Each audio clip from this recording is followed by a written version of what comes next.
पर कदमों का इस्तेमाल। 4 बॉलें डाली है अब तक। स्वीप शॉट, कोई खिलाड़ी मौजूद नहीं, 1 बाउंस, चौका। फ्लाइटेड डिलीवरी थी लेग स्टंप के ऊपर, जिसका कि पूरा फायदा उठाया सचिन तेंदुलकर ने। और ऐसा लगता है पहले ही इरादा कर लिया था कि अगर लेग स्टंप के ऊपर गेंद डाली तो इस तरह का शॉट खेलेंगे। डीप कवर्स पे अगर खिलाड़ी है तो वीरेंद्र सहवाग बॉलर के सर के ऊपर से जड़ देंगे चौका।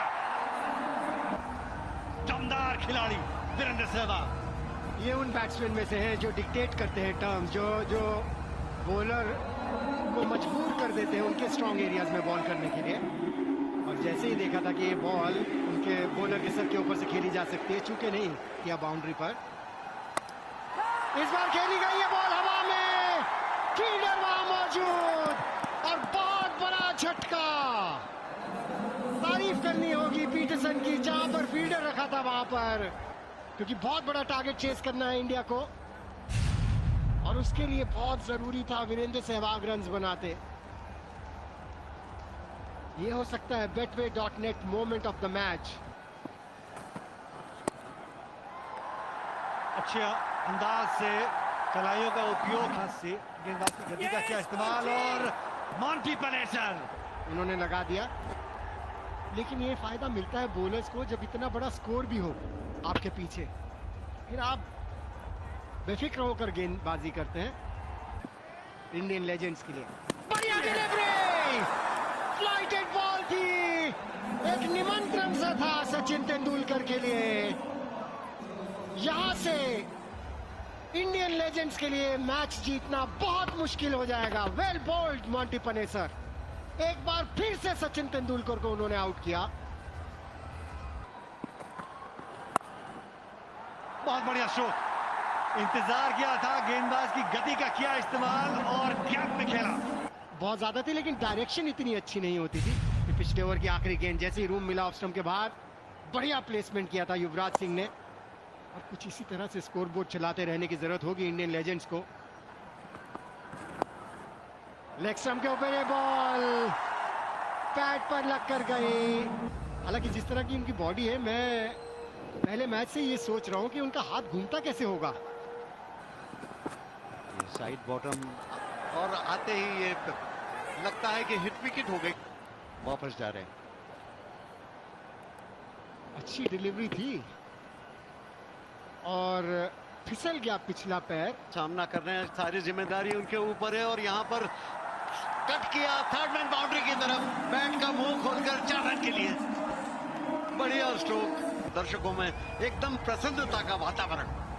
बड़ी चतुराई के साथ खेला था, स्पीड का फायदा उठाया, केवल बैट का फेस पर खोल दिया। और कुछ इसी तरह से इनिंग्स बिल्ड करने की जरूरत है इस समय। कायम और इस बार कलाई के उपयोग से ग्लांस किया सुंदरता के साथ, गेंद सीधी डीप फाइन लेग बाउंड्री की तरफ, 4 रन। और यहाँ पर बैट का बाहरी किनारा, लेकिन विकेट कीपर से कैच छूट गया। बहुत ही किस्मत की बात रही भारत के लिए, दिखाई दे रहा है। और ये वो कैच जो पकड़ी जा सकती थी, और अगर ये कैच पकड़ लेते तो ये मैच सील हो जाता। कलाई का उपयोग और केवल शॉट विकेट की तरफ खेला। पहला रन तेजी के साथ लिया, दूसरे रन के लिए जा रहे हैं। ये बहुत ही बुद्धिमानी का विकेट के बीच में दौड़ का प्रदर्शन। निकाली और जोरदार स्ट्रोक लगाने की कोशिश, बैट का ऊपरी हिस्सा। और जिस इंटेलिजेंट कैप्टनसी की हम बात कर रहे थे, वो देखिए मैदान पर नजर आई। युवराज सिंह ने जोरदार स्ट्रोक लगाने की कोशिश की ऑन साइड पर, बॉल घूमी नहीं और पीटरसन का गैम्बल सफल हुआ। ये ड्रिफ्ट मिल रहा था हमने मिड विकेट बाउंड्री के ऊपर से, बहुत ही खूबसूरत नहीं थे। ऑन साइड में छक्का लगाना चाहते थे, लेकिन बैट का बाहरी हिस्सा लगा, शॉर्ट थर्ड मैन पर कैच के रूप में गई। ये पुल किया ऑन साइड में मिड विकेट बाउंड्री के ऊपर से, बहुत ही खूबसूरत स्ट्रोक, 4 रन। ये बहुत जल्दी गेंद की लेंथ को पहचान लिया, तो उतनी शॉर्ट थी नहीं, लेकिन फिर भी गेंद की लेंथ को जल्दी पहचान लिया था, इसलिए बहुत जल्दी पोजीशन में आकर बहुत बढ़िया पुल किया 4 रन के लिए।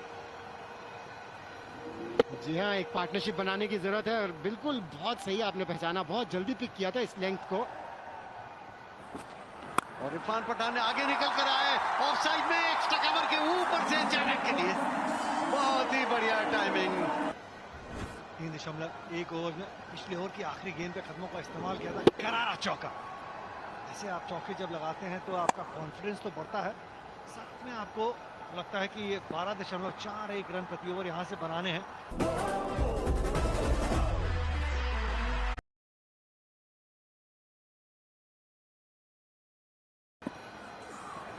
ये बैकफुट पर गए, पुल किया ऑन साइड में, मिड विकेट बाउंड्री की तरफ 4 रन। पर्याप्त समय था और फिर ताकत के साथ पुल कर दिया, टाइमिंग बहुत ही खूबसूरत। ये शॉर्ट पिच थी और बैकफुट पर जाकर पुल किया, बाउंड्री लाइन के बाहर 4 रन के लिए। और इस बार जैसे ही आगे की उन्होंने फिर से खूबसूरती के साथ ये मिड विकेट पर रोकने की कोशिश जरूर की, लेकिन हाथों से टकराने के बाद फिर बाउंड्री लाइन के बाहर चली गई, फिर से 4 रन। बढ़िया स्वीप शॉट और स्क्वेलर के सामने खेला गया तो पता चलता है कि कितनी अच्छी तरीके से बॉल की लेंथ को पकड़ा था। बहुत बढ़िया प्रयास वहां पे, फुट से दूसरा स्वीप और ये तीसरा बड़ी हिट मारने की कोशिश।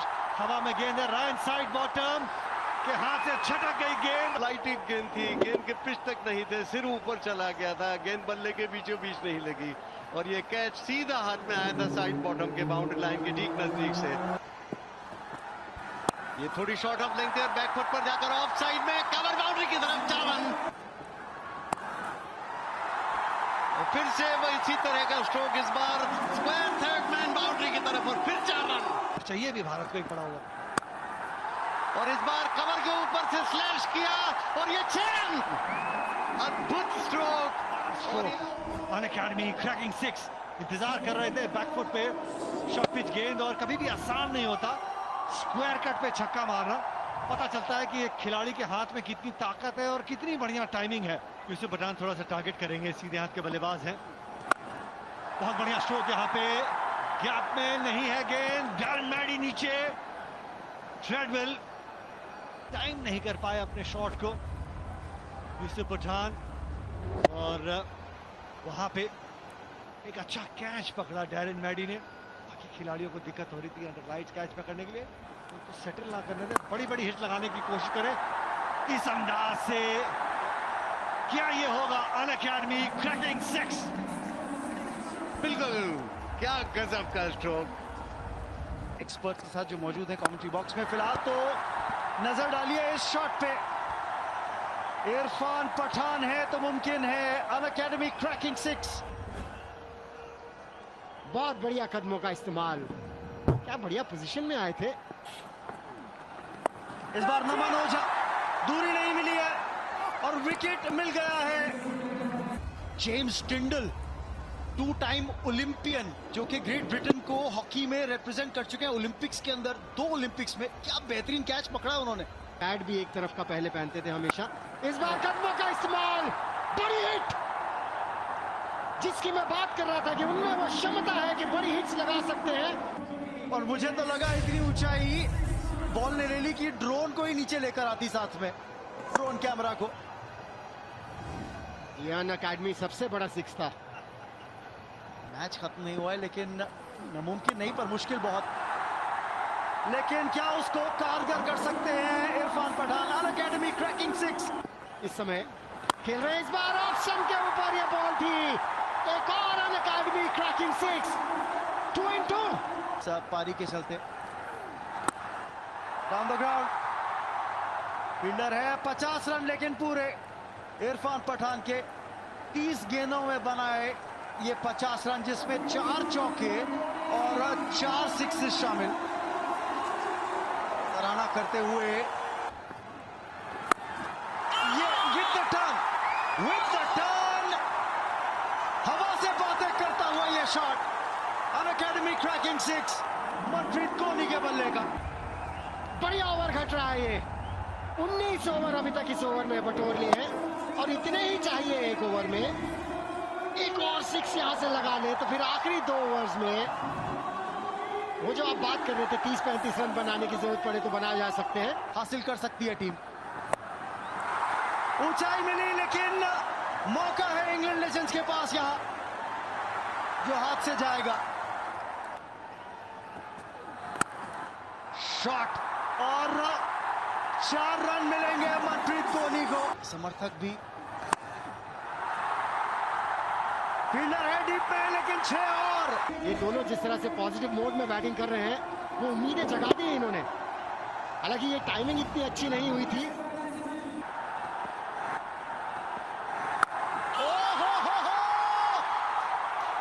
जाइए, लेकर आइए। ओ ये देखिए, 50 रन की साझेदारी पूरी हो गई। 51 रन जोड़े हैं इन्होंने 8वीं विकेट के लिए।